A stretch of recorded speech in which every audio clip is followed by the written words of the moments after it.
Hello, everyone. Once again, this is Dare to Speak. You are probably wondering why there's so much corruption, or why corruption and evil and everything that's associated with it still lingers to this very day. And of course, everybody has their own answer to that. And of course, the most common answer you're gonna hear is something about Satan and the devil and things like that, and of course people's own type of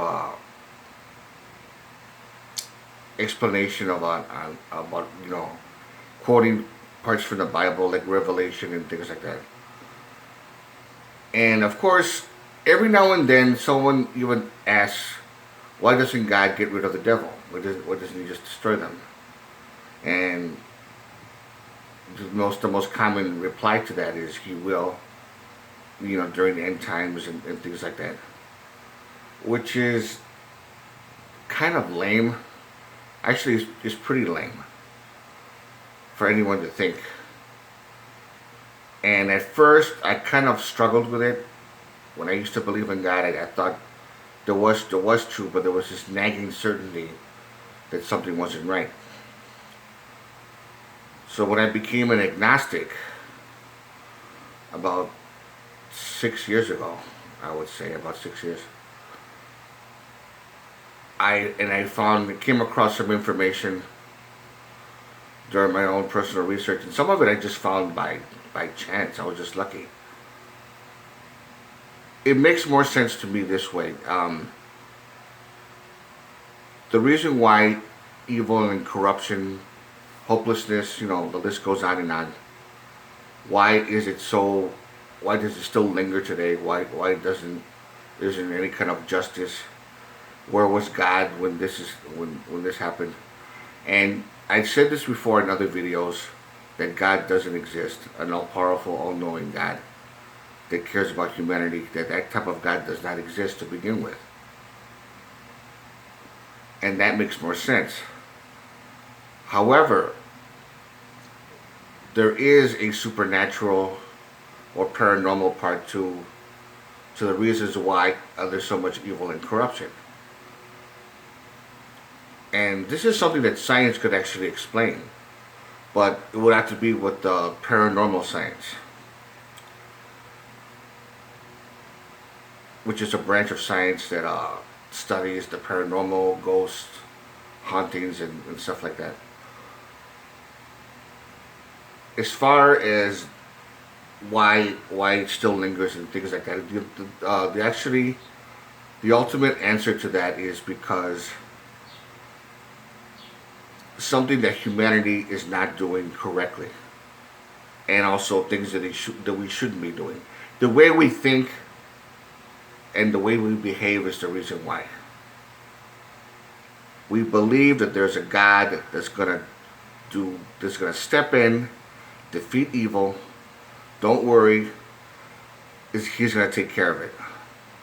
And all that does is create laziness on our part.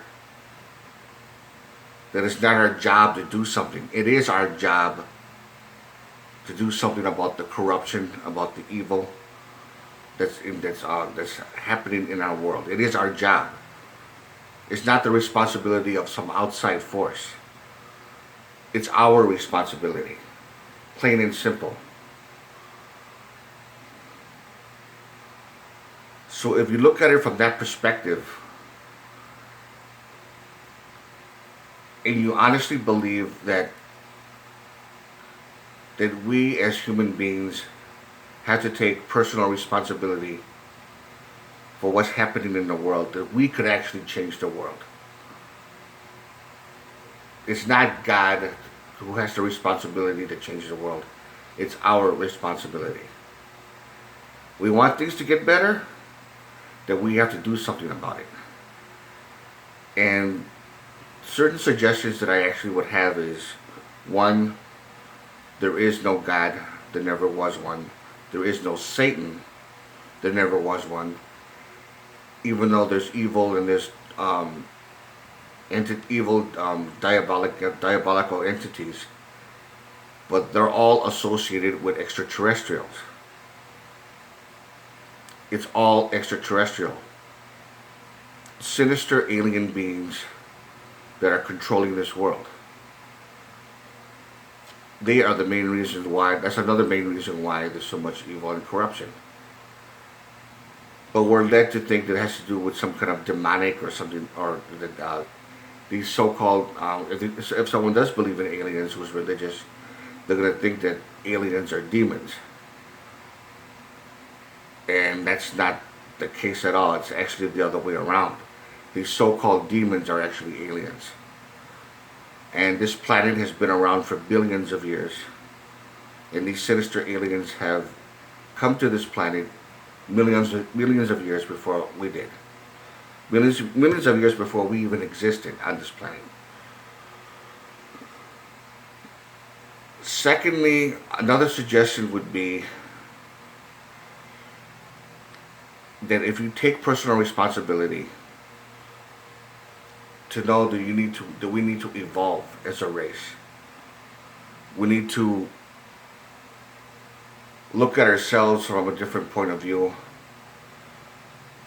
like from the real true teachings of Jesus, which is the pantheistic side of it. The I am the power, I am the way, meaning us, not him. Jesus was actually quoting something from the ancient Egyptian proverbs. And I mentioned this before in another video about the I am presence.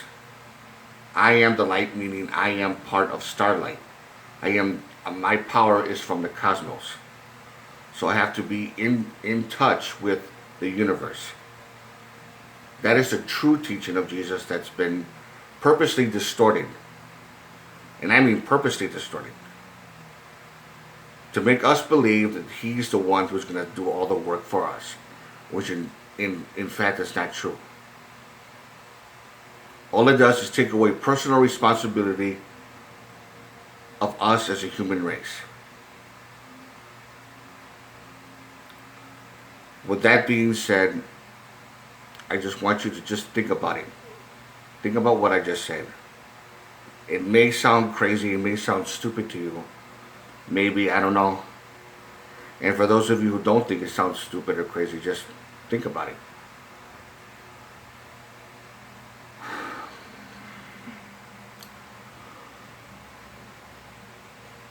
If you like this video, please give it a thumbs up.